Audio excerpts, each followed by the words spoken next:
En aquel tiempo, Jesús iba caminando de ciudad en ciudad y de pueblo en pueblo, predicando la buena noticia del reino de Dios. Lo acompañaban los 12 y algunas mujeres que él había curado de malos espíritus y enfermedades. María la Magdalena, de la que habían salido 7 demonios. Juana, mujer de Cusa, intendente de Herodes. Susana y otras muchas que le ayudaban con sus bienes. Palabra del Señor. Gloria a ti, Señor Jesús. Hay evangelios que parece que enseñan menos cosas que otros, pero en cambio las cosas que enseñan son realmente importantes. Por ejemplo, este fragmento del Evangelio de San Lucas que acabo de leer. Primero, Jesús va caminando, dice, de ciudad en ciudad, de pueblo en pueblo, evangelizando. Era su primera misión. El tiempo que duró su vida pública era su primera misión, evangelizar. Nos está dejando una enseñanza. Es verdad que de tanto en tanto curaba a alguien, incluso casos muy excepcionales, multiplicaba panes y peces, pero su misión era evangelizar. No conviene olvidarlo para recordar cuál es la primera misión de la Iglesia, la primera misión del sacerdote, evangelizar. Anunciar el amor de Dios, anunciar la misericordia de Dios y anunciar la vida eterna. Dios existe, Dios te ama, Dios ha dado la vida por ti y hay esperanza. La muerte no es el final. Estarás con Dios si te acoges a su misericordia y pides perdón por tus pecados, y estarás lejos de Dios si mueres lejos de Él. Luego nos da un detalle este fragmento del Evangelio de San Lucas. Dice que les acompañaban algunas mujeres. Cita el nombre de algunas de ellas, porque termina diciendo y otras muchas. Es decir, iban los 12 y muchas mujeres, otras muchas mujeres. El Señor las une a la evangelización. No rechaza la labor de la mujer. No sabemos bien cuál era la misión de estas mujeres, sin duda, también atender las necesidades, por ejemplo, de limpieza de la ropa o de preparar la comida, posiblemente. Era una tarea que si ellos se dedicaban a la evangelización, alguien tenía que hacer.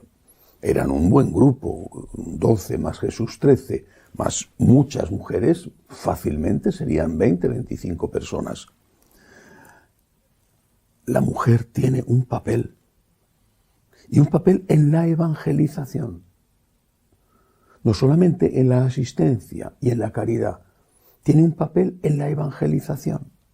Por ejemplo, la transmisión de la fe en el hogar, que no es exclusivo ni excluyente de la mujer, como si el esposo no tuviera una parte de responsabilidad en eso. Pero el papel de la mujer es especialmente importante. La mujer como madre o la mujer como abuela. No es, repito, que el hombre pueda olvidarse de esta obligación, pero el papel de la mujer es extraordinariamente importante y no únicamente en la familia. ¿Cuántas mujeres están evangelizando en la Iglesia, por ejemplo, siendo catequistas en sus parroquias o en las comunidades? Son muchísimas. Me atrevo a decir que al menos en lo que yo conozco, ignoro cómo es la cuestión, por ejemplo, en África, pero en Europa o en Latinoamérica, son la mayoría. La mayoría de los catequistas son mujeres.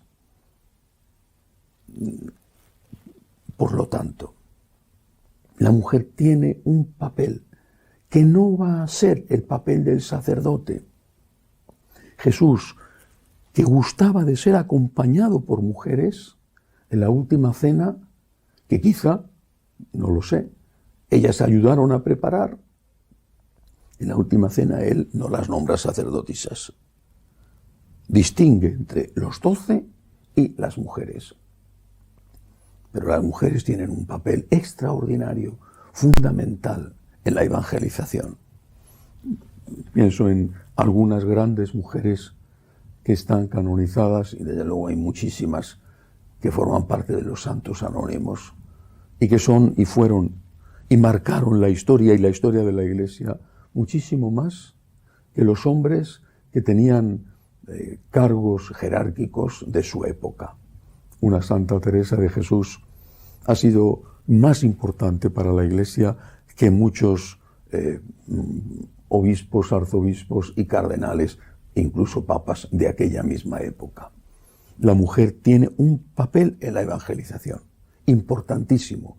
Es a una mujer, María Magdalena, a quien Jesús se le aparece primero y le da el encargo de que diga a los apóstoles que él ha resucitado. Otro detalle de este evangelio. Dice que estas mujeres, entre ellas había una que manejaba dinero. Dice que Juana, la mujer de Cusa, era el intendente de Herodes, es decir, su marido era el administrador del rey. Se supone que ella debía de tener acceso, al menos en parte, a los fondos de su esposo. En todo caso, dice que le ayudaban con sus bienes. Los apóstoles, el propio Cristo, lo habían dejado todo. Nuestro Señor durante 30 años, bueno, menos los años de la infancia, naturalmente, se había ganado la vida, había trabajado, había sido un profesional, un obrero. No sabemos con exactitud si en el taller de carpintería de su padre, aunque aquel concepto de carpintería en la época seguramente era más amplio que lo que hoy entendemos por carpintero. Bueno, en todo caso era un obrero, pero ahora ya no podía estar haciendo sillas o levantando muros como un albañil, que seguramente también lo hizo. Jesús ahora se dedicaba a evangelizar. Los apóstoles, ahí había habido de todo. Uno había sido un publicano, San Mateo. Otros habían sido pescadores. Se habían ganado la vida. Algunos honradamente, otros como San Mateo se había arrepentido de sus robos. Pero ahora ya no ingresaban dinero. Alguien les tenía que ayudar. Alguien tenía que costear su comida. Alguien tenía que garantizar que hubiera un lugar en la aldea o en la ciudad donde iban que pudiera acogerles, que a veces sería un hogar de una persona de la familia espiritual, como Betania, donde estaban Lázaro, Marta y María. Otras veces quizá tenían que hospedarse en algún tipo de alojamiento para, repito, más de 20 personas. Por lo tanto, la limosna, la ayuda a los evangelizadores, fue importantísima desde el primer momento de la historia de la Iglesia. Sin evangelizadores no estaríamos aquí. Pero sin la ayuda económica que recibieron, quizá tampoco. La limosna es una obligación para un católico. Una limosna dedicada, claro, a ayudar a las personas que pasan necesidades. Pero una limosna dedicada también, e incluso en primer lugar, en vista de lo que dice el Evangelio, dedicada a la evangelización. Recuerdo una carta que leí hace años de un misionero, si no recuerdo mal, comboniano de África, que decía, si nosotros pedimos ayuda para montar, construir un hospital, nos llueve el dinero. Si pedimos ayuda para abrir y sostener un seminario, no nos llegan ayudas. Tú construyes un hospital y ¿quién lo atiende? Médicos, enfermeras, gente que tiene derecho a cobrar su salario. Pero el alma será el religioso, los religiosos. Y si no hay ayudas para el seminario, ¿cómo van a salir los religiosos? Hay sitios, países, no sé, pienso, por ejemplo, Camerún. o India, donde hay muchísimas vocaciones y tienen que mandar a esos jóvenes que pudieran ser extraordinarios sacerdotes a sus casas porque no tienen dinero. Evangelizar es la primera obligación de la Iglesia, pero para evangelizar hace falta una ayuda económica.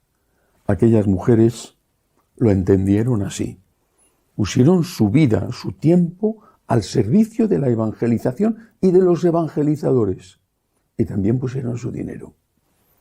Ni un solo vaso de agua, dice el Señor, que se dé a los que anuncian el Evangelio y que se le dé en mi nombre por mí, ni un solo vaso de agua quedará sin recompensa. Que así sea.